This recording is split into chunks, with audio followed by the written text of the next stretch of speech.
The powder magazine dates back to 1713 and was built during a time when South Carolina is a private colony, so they don't really have the luxury of a royal army or navy for protection. So the early capital, Charlestown, actually had a wall around it with about 100 cannon that perimetered the wall, and this arsenal provided the gunpowder to those cannons that went around that walled city. For the first 100 years of the building's life, it was a magazine, and then it enters into a phase where it's used for storage throughout most of the 1800s. Miscellaneous use from a wine cellar to a printing shop, a blacksmith shop.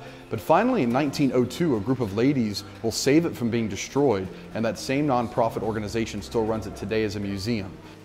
The Powder Magazine today as a museum offers a variety of items for folks to see and do.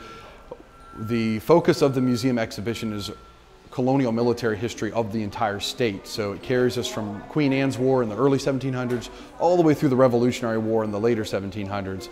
As part of the exhibition, we not only have artifacts and items to read, we also have a few interactive exhibits, models of what the old walled city looked like, the building itself. We have some interactive exhibits where they can light up items around the walled city with buttons. We also have an interesting video game that helps you test the physics of a cannon to attempt to sink a pirate ship off the coast of South Carolina.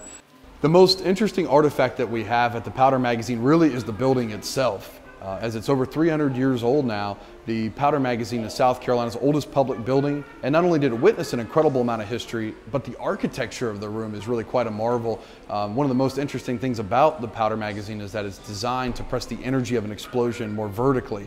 The walls are 3 feet thick solid brick, and the peaks of the arches at the ceiling are just a couple of bricks thin.